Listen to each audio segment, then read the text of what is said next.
En el video pasado hablábamos de que el tratamiento de la hipertensión arterial consiste en dos enfoques que se van a complementar entre sí. Tenemos por un lado los cambios en el estilo de vida, que incluye pues el enfoque no farmacológico en el tratamiento de la hipertensión arterial, y tenemos por otro lado la farmacoterapia o tratamiento con medicamentos antihipertensivos. Ambos enfoques nos van a ayudar a reducir la presión arterial y así pues controlar la presión del paciente y reducir su riesgo cardiovascular. En este video ya entraremos pues en detalle lo que sería la farmacología de los medicamentos antihipertensivos, comenzando con un grupo de medicamentos que muy comúnmente son utilizados para el tratamiento de la hipertensión arterial, que son los diuréticos.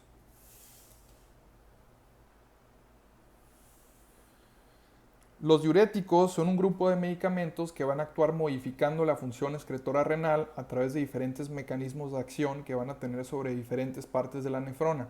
De tal manera que para la correcta comprensión de los mecanismos de acción de estos medicamentos hay que hacer un breve repaso fisiológico de las partes de la nefrona, así como el intercambio de iones que va a suceder en estas diferentes partes donde van a estar actuando los diferentes diuréticos que se utilizan en el tratamiento de la hipertensión arterial. Entonces aquí tenemos un esquema de una nefrona, recordando que pues, la sangre llega a lo que sería la nefrona a través de los capilares glomerulares, en donde pues, va a estar filtrándose el plasma a través de lo que sería la membrana basal glomerular hacia la cápsula de Bowman, formándose pues aquí lo que sería el líquido tubular. Y el líquido tubular pues va a estar pasando a través de todas las diferentes partes de los túbulos de la nefrona hasta donde se van a estar pues modificando su composición hasta salir por la papila renal en la forma ya del desecho, que es la orina, que va a pasar pues a los cálices mayores, los cálices menores, luego los mayores, la pelvis renal, los uréteres que llevan a la vejiga, y de ahí pues a través de la uretra pues en lo que sería el proceso de la micción pues se va a eliminar la orina. Entonces, el líquido tubular pues va a estar pasando por los diferentes túbulos que tienen diferentes funciones. Entre ellos tenemos esta primera parte que sería el túbulo proximal. Luego encontramos lo que es el asa de Henle, que se va a estar dividiendo en tres partes. Tenemos el segmento fino descendente, el segmento fino ascendente y el segmento grueso ascendente. En este segmento grueso ascendente del asa de Henle es donde van a estar actuando los diuréticos de asa. Después tenemos lo que sería el túbulo distal y el conducto colector cortical. Entonces, en la primera porción del túbulo distal es donde van a estar interactuando o van a estar llevando a cabo su acción los diuréticos tiacídicos, y en la última porción o porción final de lo que sería el túbulo distal y el conducto colector cortical vamos a encontrar que hay dos tipos de células epiteliales tubulares, que son las células principales, que son la mayoría, y las células intercaladas. En las células principales, que son en las cuales actúa la aldosterona, es donde van a tener a cabo su acción los diuréticos ahorradores de potasio. Y bueno, pues después de esto ya tenemos al conducto colector medular, y pues ya aquí esto sería la papila que da hacia los cálices. Entonces, enfocándonos ahora a lo que sería pues cada una de las diferentes partes de la nefrona donde van a estar actuando los diuréticos. Entonces, enfocándonos primero a lo que sería el segmento grueso ascendente del asa de Henle, donde van a actuar los diuréticos de asa, pues aquí tenemos un esquema donde tenemos a la luz tubular en lo que sería la parte derecha, y acá estaría el intersticio renal. Lo mismo va a ser para los otros esquemas, ¿no? Tenemos la luz tubular a la derecha y el intersticio del lado izquierdo.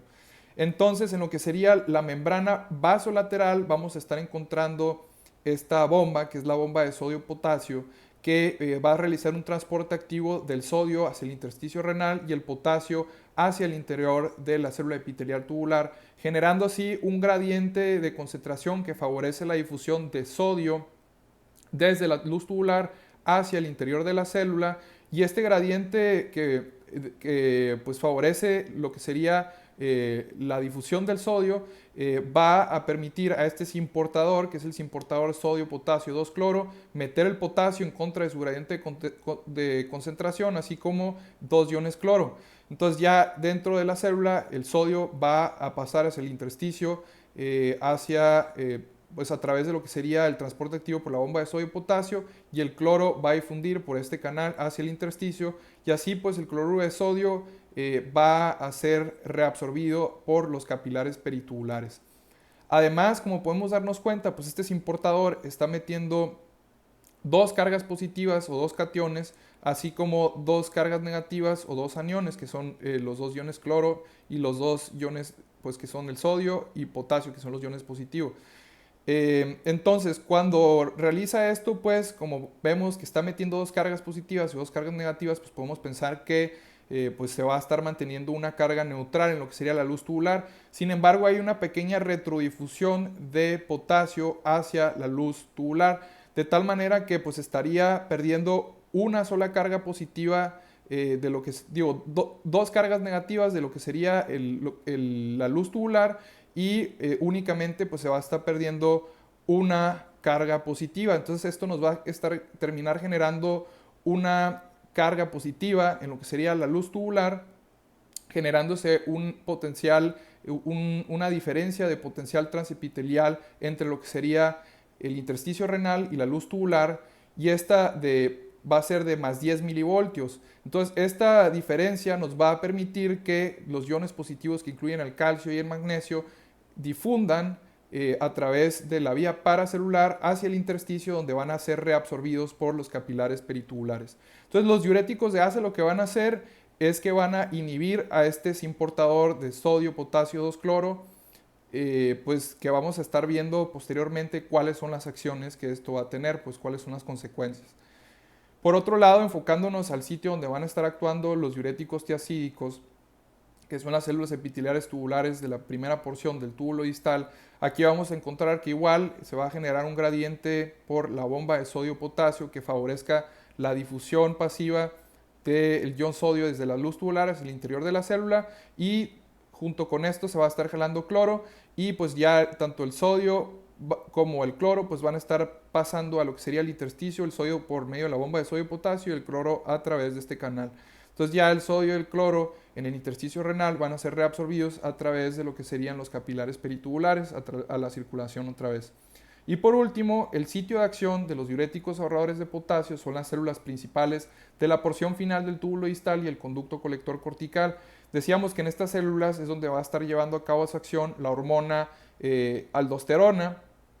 la cual es una hormona esteroidea que va a ingresar a la célula y se va a unir a este receptor, que es el receptor mineralocorticoide. Entonces, el complejo hormona-receptor va a ingresar a lo que sería el núcleo y va a estimular la transcripción de proteínas que son inducidas por la aldosterona, que incluyen en la membrana vasolateral a la bomba de sodio-potasio y en la membrana luminal al canal de sodio epitelial.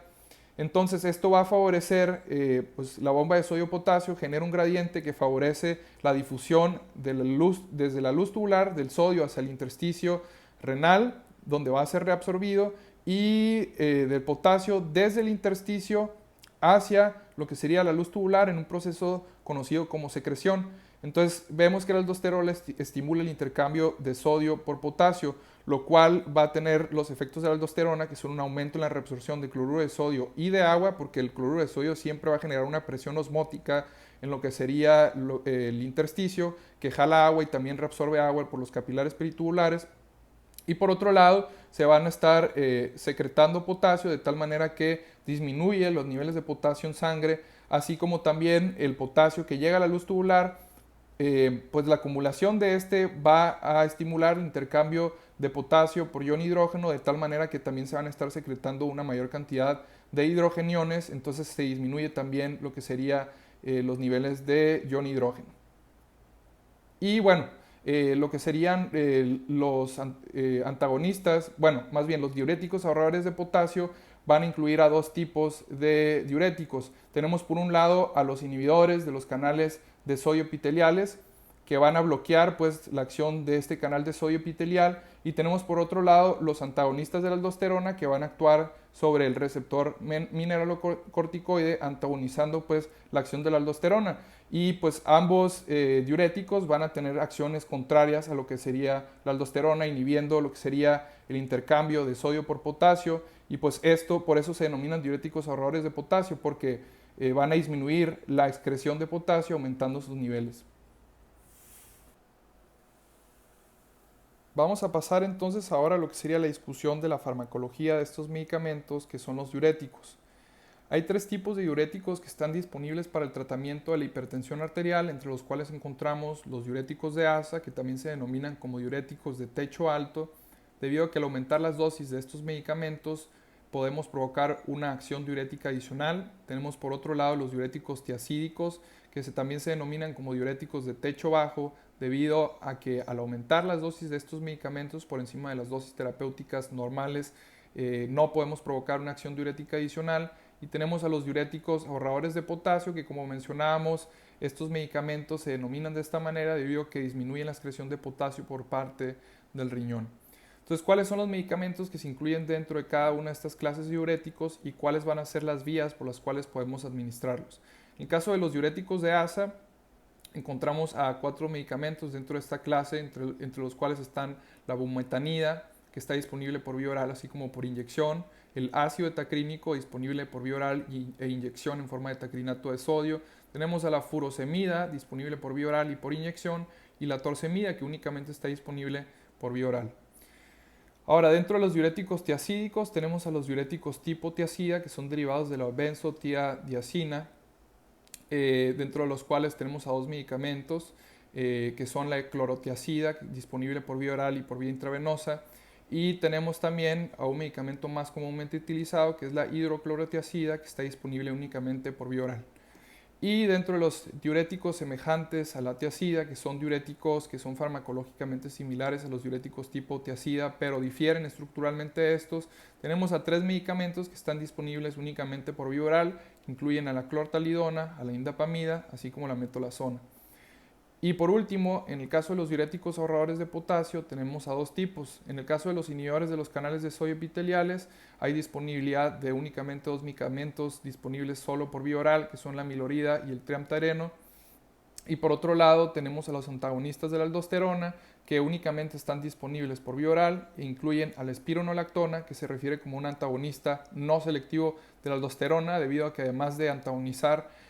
a lo que sería el receptor mineralocorticoide, este medicamento tiene cierta afinidad por los receptores de progesterona y de andrógenos, lo cual puede llegar a la producción de ciertos efectos adversos que no son deseados.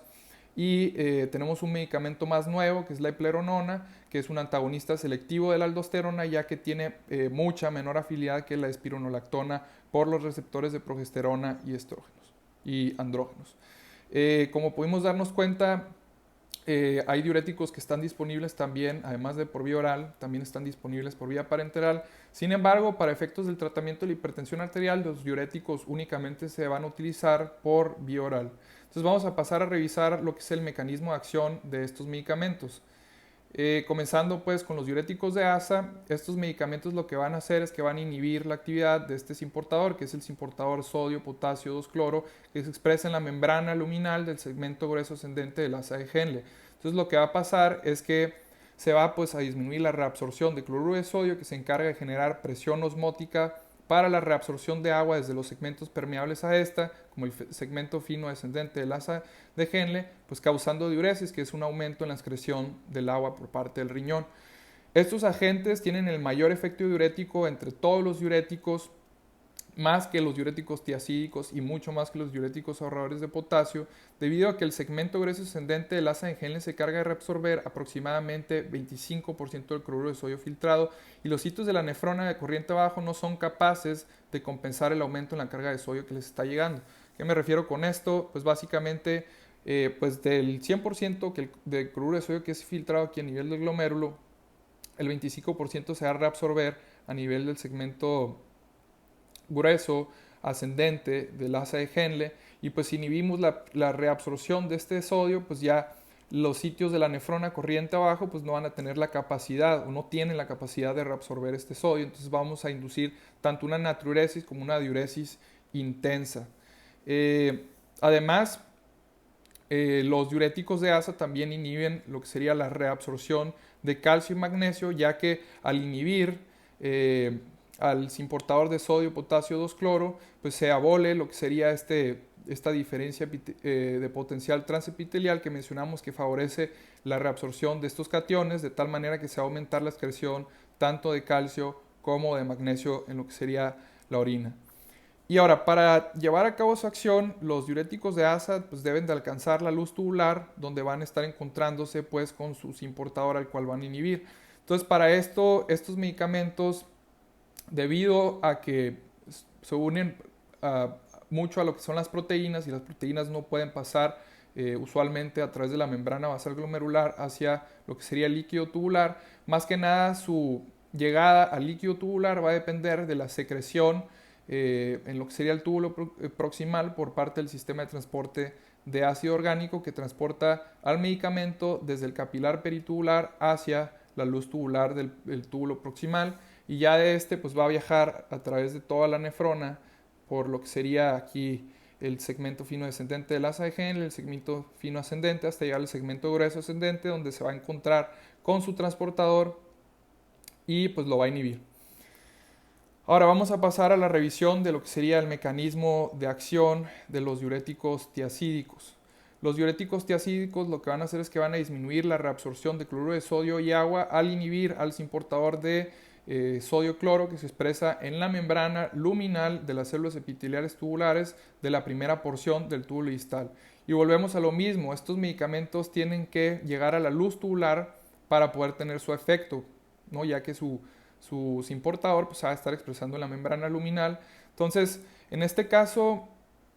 lo que sería la filtración glomerular de este medicamento para alcanzar la luz tubular va a ser muy dependiente del medicamento o el diurético tiacídico específico, y también pues va a haber una secreción del medicamento por parte del sistema de transporte de ácido orgánico hacia la luz del túbulo proximal, y ya pues el medicamento va a estar viajando por todo lo que sería la luz tubular en el líquido tubular hasta llegar a la primera porción del túbulo distal, donde se van a estar encontrando con el importador de sodio-cloro, al cual va a inhibir para llevar a cabo sus acciones.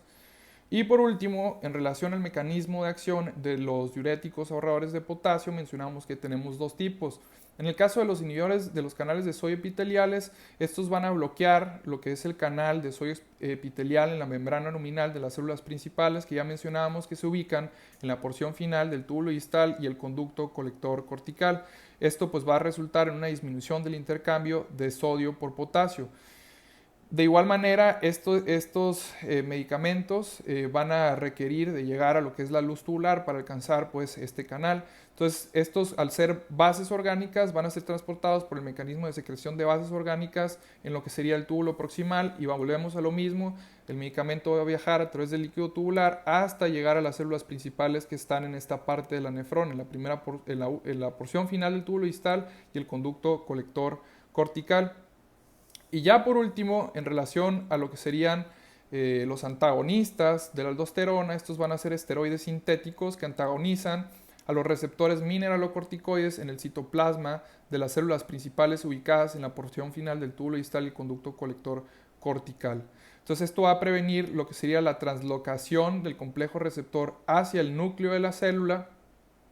y esto a la larga va a resultar en una falta de proteínas que estimulan el intercambio de sodio y potasio, que son en este caso la bomba de sodio y potasio en la membrana vasolateral y el canal de sodio epitelial en lo que sería la membrana luminal. Los antagonistas de la aldosterona van a ser los únicos diuréticos que no van a requerir de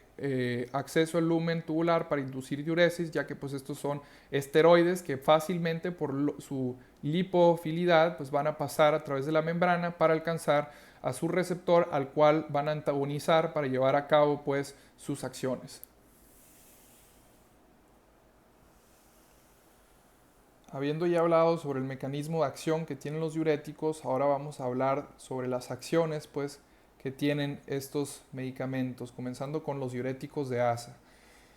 Los diuréticos de asa, dentro de sus efectos sobre la excreción urinaria, encontramos que tienen el mayor efecto diurético entre todos los diuréticos, más que los diuréticos tiacídicos y mucho más que los diuréticos ahorradores de potasio. Dentro de los cambios en la composición de la orina que generan estos medicamentos, encontramos que aumentan profundamente la excreción urinaria de sodio y de cloro, es decir, hasta un 25% de la carga de sodio filtrada a nivel del glomérulo, y aumentan notablemente la excreción de calcio y de magnesio.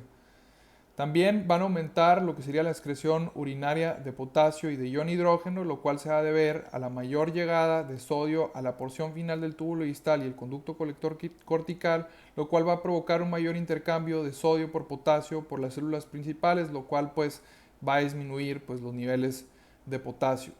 Además, esta mayor excreción de potasio y disponibilidad en lo que sería el líquido tubular va a estimular el aumento en lo que sería en el intercambio de potasio por ion hidrógeno por las células intercaladas que se encuentran de igual manera en la porción final del túbulo distal y el conducto colector cortical, y esto va a llevar también a un aumento en la excreción de ion hidrógeno. La furosemida tiene una actividad inhibidora débil de lo que es la anhidrasa carbónica y por lo tanto aumenta la excreción urinaria tanto de bicarbonato como de fosfato. Y de forma aguda los diuréticos de asa aumentan lo que sería la excreción de ácido úrico, sin embargo su administración crónica produce una reducción en la excreción de ácido úrico. Los efectos crónicos de los diuréticos de asa en la excreción de ácido úrico pueden deberse a la competencia entre el diurético y el ácido úrico por el mecanismo secretor de ácido orgánico en el túbulo proximal que veíamos anteriormente, con lo cual se reduce la secreción de este. Así pues, volviendo a ver este esquema, decíamos que los diuréticos de asa alcanzan la luz tubular mediante este sistema de transporte de ácido orgánico en el túbulo proximal que transporta el medicamento desde lo que sería el capilar peritubular hacia lo que sería el líquido tubular dentro de lo que sería el túbulo proximal. Entonces, el ácido úrico también utiliza este sistema para ser secretado y así pues excretarse, ¿no? Entonces, la competencia entre el ácido úrico y el diurético de asa por este sistema de transporte de ácido orgánico pues va a llegar a una menor excreción de ácido úrico, pues que aumenta los niveles de ácido úrico en sangre. Ahora, dentro de los efectos que tienen los diuréticos de asa en la hemodinámica renal, vemos que estos aumentan generalmente el flujo sanguíneo renal, lo cual pues a su vez va a eliminar pues una mayor cantidad de cloruro de sodio y de urea, disminuyendo la presión osmótica y favoreciendo la diuresis por estos medicamentos.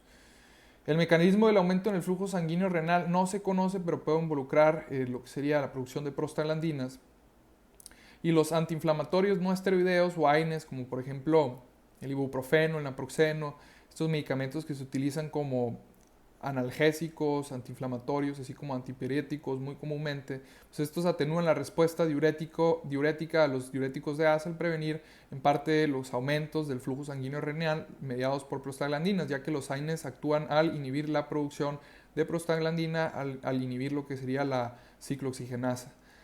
Ahora,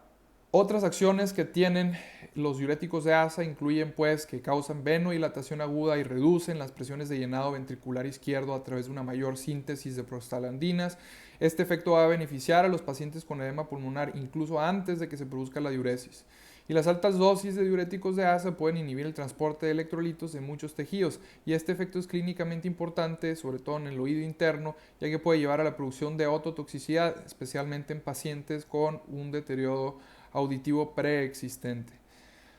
Ahora, hablando de las acciones de los diuréticos tiacídicos, encontramos que estos causan diuresis con aumento en la excreción de sodio y cloro, lo cual puede resultar en la excreción de una orina muy hiperosmolar. Dentro de los cambios en la composición de la orina, vemos que aumentan moderadamente la excreción de sodio y cloro hasta un 5% de la carga de sodio filtrada. Vemos que en comparación pues, con los diuréticos de asa es mucho menor la natriuresis inducida por estos medicamentos, pues, ya que aproximadamente 90% de la carga de sodio filtrada se va a reabsorber antes de alcanzar la primera porción del túbulo distal. También disminuyen lo que es la excreción de calcio, a diferencia de los diuréticos de asa, que aumentan lo que sería la excreción de calcio. Este efecto de los diuréticos tiacídicos se debe pues, a la promoción de su reabsorción del calcio en la primera porción del túbulo distal, así como pueden aumentar pues, levemente la excreción de magnesio. Los diuréticos tiacídicos incrementan la excreción de potasio y ion hidrógeno por los mismos mecanismos discutidos para los diuréticos de asa. También son inhibidores débiles de la anhidrasa carbónica con un efecto que aumenta la excreción de bicarbonato y fosfato, y de forma aguda, al igual que los diuréticos de asa, los diuréticos tiacídicos aumentan la excreción de ácido úrico. Sin embargo, su administración crónica produce una reducción en la excreción de ácido úrico por los mismos mecanismos que discutimos para los diuréticos de asa. ya que pues los diuréticos tiacídicos también compiten por el sistema secretor de ácido orgánico en lo que sería el túbulo proximal. Ahora, en relación a lo que sería la reducción de la presión arterial, la reducción inicial en esta, inducida por los diuréticos tiacídicos, resulta de una disminución de lo que sería el volumen sanguíneo, ya que pues estos medicamentos, al inducir diuresis, la pérdida de agua, disminuyen el volumen sanguíneo y esto disminuye lo que sería la presión media y llenado sistémico, disminuyendo el retorno venoso hacia el corazón y por lo tanto el gasto cardíaco. Esto pues termina por reducir la PA inicialmente. Pero con el tratamiento continuo el volumen sanguíneo regresa a valores iniciales. Sin embargo, los efectos antihipertensivos continúan, resultado de una resistencia vascular periférica reducida causada por una relajación de lo que sería el músculo liso arteriolar. Ahora, por último, en relación a los diuréticos ahorradores de potasio, dentro de los efectos que tienen sobre la excreción urinaria, vemos que estos diuréticos disminuyen la reabsorción de cloruro de sodio y de agua de manera mucho menor a lo que serían los diuréticos de ACE y los diuréticos tiacídicos, pero también disminuyen la secreción de potasio y ion hidrógeno. Este es el principal uso terapéutico que tienen los diuréticos ahorradores de potasio, lo que sería su disminución en la excreción de potasio, ya que pues estos diuréticos que son más potentes como diuréticos van a disminuir los niveles de potasio y aumentar su excreción. Entonces, administrar, como veremos en sus usos terapéuticos, un diurético ahorrador de potasio, aparte que nos podría aumentar la diuresis, nos ayuda pues a evitar el efecto de lo que sería la hipocalemia, pues al disminuir pues la excreción de potasio. Otras acciones que tienen los antagonistas de la aldosterona pues incluyen que la espironolactona, como mencionábamos, es un antagonista no selectivo de la aldosterona, ya que tiene cierta afinidad por los receptores de progesterona y de andrógenos y por lo tanto va a inducir efectos secundarios tales como ginecomastia, que es un agrandamiento de las mamas en los hombres, impotencia e irregularidades menstruales en las mujeres. La eplerenona, por otro lado, es un medicamento más nuevo que es un antagonista selectivo de la aldosterona, ya que tiene muy baja afinidad por los receptores de progesterona y andrógenos en comparación con la espironolactona, pues es mucho menos probable que produzca estos efectos adversos.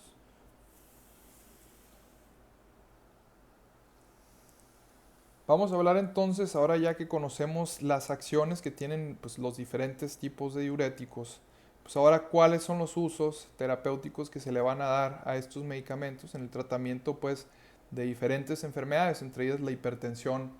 arterial. Entonces vamos a comenzar con los diuréticos de ASA que se usan en el tratamiento de la hipertensión arterial. Y aunque los diuréticos son un grupo de medicamentos que se usan ampliamente para el tratamiento de la hipertensión,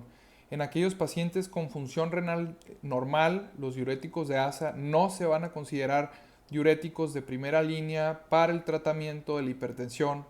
lo cual se debe a la menor eficacia antihipertensiva de los diuréticos de ASA en dichos pacientes y a la falta de datos que demuestren una reducción de los eventos cardiovasculares en los pacientes que reciben estos medicamentos. Sin embargo, en aquellos pacientes con una tasa de filtración glomerular baja, menor a 30 mililitros por minuto, o con hipertensión resistente, los diuréticos de ASA son los diuréticos de elección. También los diuréticos de ASA se van a utilizar en el tratamiento del edema. Estos son los fármacos de elección para el tratamiento del edema pulmonar y el edema periférico agudo crónico causado por insuficiencia cardíaca o afección renal. Debido a su rápido inicio de acción, sobre todo cuando se administra por vía intravenosa, los fármacos son útiles en situaciones de urgencia como un edema pulmonar agudo. También, pues, como veíamos que estos medicamentos van a aumentar la excreción de calcio, se pueden utilizar para el tratamiento de la hipercalcemia, combinados con la administración de una pues, solución salina isotónica para prevenir lo que sería la depresión de volumen. Y también, debido a que van a aumentar la excreción de potasio, también se pueden utilizar en el tratamiento de la hiperpotasemia o la hipercalemia, ya sea con o sin reemplazo de líquido intravenoso para el tratamiento pues, en esta enfermedad. En el caso de los diuréticos tiacídicos, en lo que sería la hipertensión arterial, pues estos sí son medicamentos de primera línea y se utilizan ampliamente para lo que sería el tratamiento de la hipertensión debido a que son baratos, tan eficaces como otras clases de agentes antihipertensivos y pues, suelen ser bien tolerados. Con excepción de la metolazona, los diuréticos tiacídicos no van a ser efectivos en los pacientes con función renal inadecuada, con una tasa de filtración glomerular menor a 30 mililitros por minuto. En estos pacientes decíamos que se prefieren los diuréticos de ASA. También se utilizan en el tratamiento de edema, lo que sería el edema asociado a trastornos del corazón, por ejemplo, de la insuficiencia cardíaca congestiva, del hígado, como la cirrosis hepática, y los riñones, como el síndrome nefrótico, insuficiencia renal crónica y glomerulonefritis aguda. En el caso de lo que sería la diabetes insípida nefrogénica, estos medicamentos pueden utilizarse como tratamiento de esta enfermedad debido a que tienen la capacidad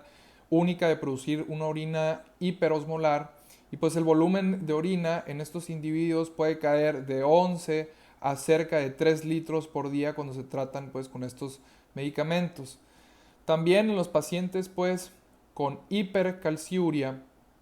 los diuréticos pueden ser útiles para tratar lo que sería la hipercalciuria idiopática y los cálculos de oxalato de calcio en las vías urinarias, debido a que pues van a inhibir lo que sería la excreción urinaria de calcio.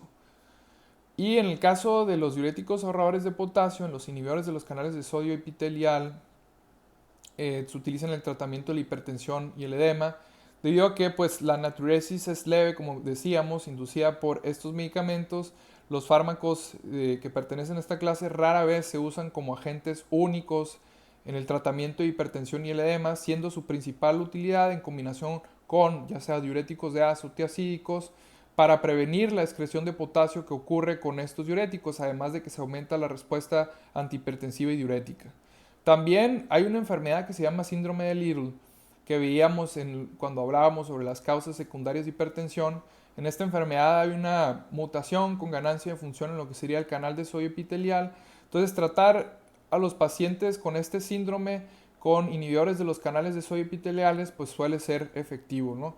Y también se utilizan estos medicamentos en el tratamiento de la diabetes insípida nefrogénica inducida por litio, ya que la amiloridad también es útil en este tratamiento porque bloquea el transporte de litio en las células del conducto colector. Y en el caso de los antagonistas de la aldosterona, se utilizan en el tratamiento de la hipertensión y el edema. Los antagonistas de la aldosterona a menudo se coadministran junto con diuréticos de ASA o tiacídicos en el tratamiento de la hipertensión y el edema para prevenir la excreción de potasio que ocurre con estos diuréticos. Y los antagonistas de la aldosterona son particularmente útiles en el tratamiento de la hipertensión resistente al aldosteronismo primario por adenomas suprarrenales o hiperplasia suprarrenal bilateral y edema refractario asociado con aldosteronismo secundario, incluyendo pues la insuficiencia cardíaca, cirrosis hepática, síndrome nefrótico y ascitis grave.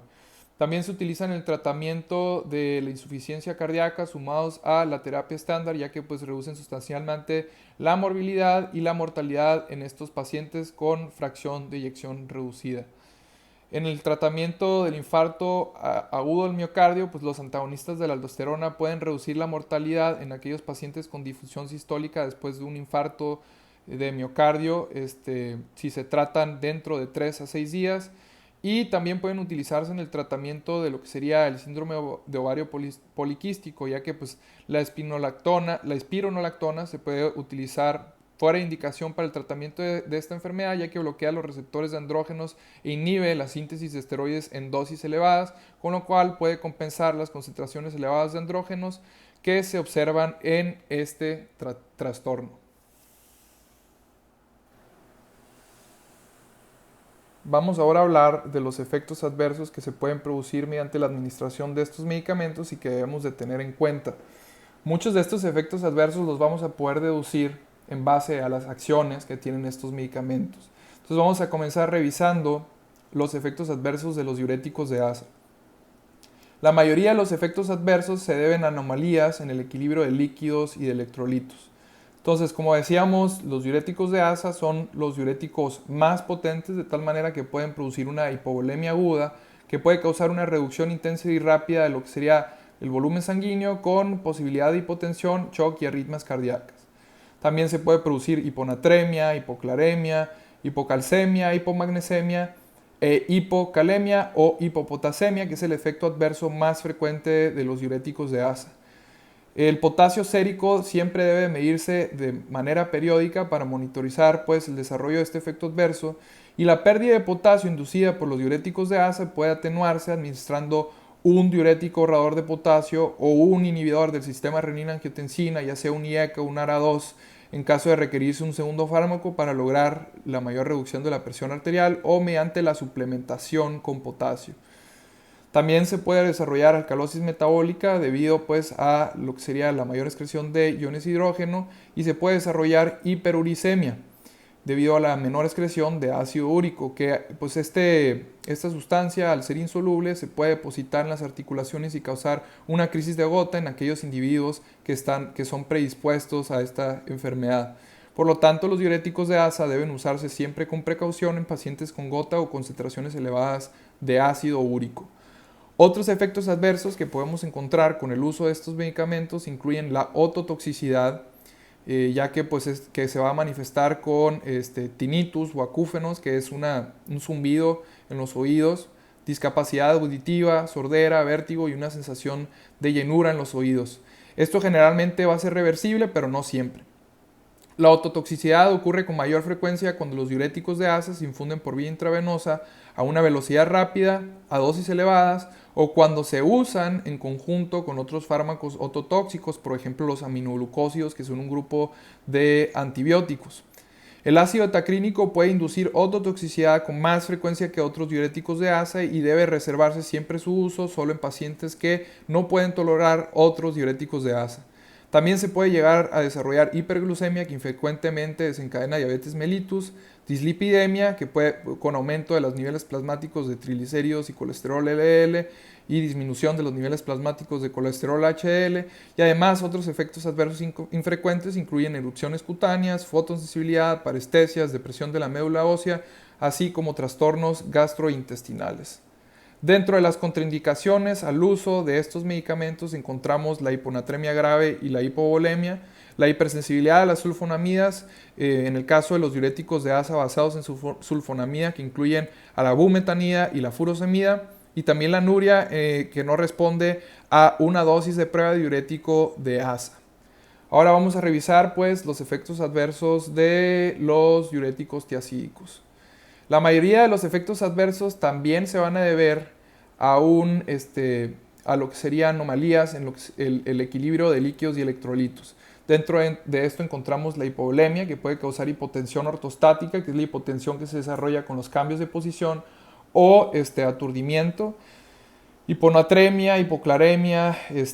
hipercalcemia, hipomagnesemia, hipocalemia o hipopotasemia, que es el efecto adverso más frecuente en los diuréticos tiazídicos, y las recomendaciones van a ser iguales que las que dijimos para los diuréticos de ASA. También se puede desarrollar alcalosis metabólica por la pérdida de iones de hidrógeno. Hiperuricemia, con lo mismo que mencionábamos para los diuréticos de ASA. Pues dentro de otros efectos adversos tenemos la disfunción eréctil, que es un efecto adverso problemático de estos medicamentos, y los médicos deben preguntar específicamente sobre su aparición durante el tratamiento con estos medicamentos. También la hiperglucemia, posiblemente debido a una alteración en lo que sería la liberación de insulina relacionada con la hipopotasemia. Entonces, en los pacientes con diabetes siguen beneficiándose del tratamiento con tiazidas, pero debe vigilarse la glucosa para valorar un ajuste en el tratamiento de la diabetes, pues si los tratamos con estos medicamentos. También se puede desarrollar dislipidemia con aumento en los niveles plasmáticos de triglicéridos, colesterol LDL y colesterol total, y otros efectos adversos raros incluyen trastornos del sistema nervioso central, entre ellos vértigo y dolor de cabeza, trastornos dermatológicos, por ejemplo erupciones cutáneas y fotosensibilidad, trastornos hematológicos, así como trastornos gastrointestinales. Dentro de las contraindicaciones para el uso de diuréticos tiazídicos, pues debido a que estos son derivados de la sulfonamida, están contraindicados en individuos que son hipersensibles a las sulfonamidas. Y por último, en el caso de los efectos adversos de los diuréticos ahorradores de potasio, el más importante es el desarrollo de hipercalemia o hiperpotasemia, que es el efecto adverso más frecuente con estos diuréticos. El riesgo de desarrollar hipercalemia aumenta cuando estos medicamentos se administran en pacientes con insuficiencia renal o cuando se combinan con inhibidores del sistema renina-angiotensina o suplementos de potasio. El control de rutina del nivel sérico de potasio es esencial en estos pacientes que están recibiendo pues diuréticos ahorradores de potasio. En el caso de la espironolactona, debido a su afinidad por otros receptores de esteroides, esta puede causar ginecomastia, que decíamos que es un aumento del tamaño de las mamas en las mujeres, impotencia, disminución de la libido e irregularidades menstruales. Van a estar contraindicados estos medicamentos ahorradores de potasio en los pacientes con hipercalemia, así como pacientes con mayor riesgo de contraerla, por ejemplo, pacientes con insuficiencia renal, que reciben otros diuréticos ahorradores de potasio, que toman inhibidores del sistema renina-angiotensina o que toman suplementos de potasio. Además, la espironolactona está contraindicada en pacientes con úlceras pépticas, ya que pues, pueden provocarlas. Ahora, por último, vamos a hablar de las dosis de estos medicamentos. Las dosis de estos medicamentos pues va a depender de la enfermedad que vayamos a tratar. En este caso vamos a hablar de las dosis para el tratamiento de la hipertensión arterial, que es el tema del cual estamos hablando. Entonces, en el caso de los diuréticos de ASA, la bumetanida se da una dosis de 0.5 a 2 miligramos 2 veces al día. El ácido tacrínico lo damos 25 a 100 miligramos una vez al día. Furosemida en dosis de 20 a 320 miligramos 2 veces al día y la torsemida en dosis de 5 a 100 miligramos una sola vez al día. Cabe recalcar que todos estos medicamentos diuréticos, como mencionamos al principio, los estamos dando por vía oral, no por vía parenteral. En el caso de los diuréticos tiacídicos, en el caso de los tipo tiacida, tenemos que la clorotiacida se da en dosis de 62.5 a 500 miligramos 2 veces al día y la hidroclorotiacida en dosis de 12.5 a 50 miligramos una sola vez al día. En el caso de los diuréticos semejantes a la tiacida, la clortalidona se da en dosis de 12.5 a 50 miligramos una sola vez al día, la indapamida en dosis de 1.25 a 5 miligramos una vez al día y la metolazona en dosis de 2.5 a 5 miligramos una vez al día. Y por último, en el caso de los diuréticos ahorradores de potasio, en los inhibidores de los canales de sodio epiteliales tenemos a la minoría que se da en dosis de 5 a 20 miligramos una vez al día y el tramtereno que se da en dosis de 25 a 100 miligramos una sola vez al día. Y en el caso de los antagonistas de la aldosterona, la espironolactona se va a dar en dosis de 25 a 100 miligramos una vez al día y la epleronona en dosis de 25 a 100 miligramos una vez al día de igual manera. Entonces ya con eso, pues revisamos lo que era el tema de los diuréticos. En el siguiente video, pues ya estaremos hablando sobre otro grupo de medicamentos antihipertensivos que son los agentes simpaticolíticos.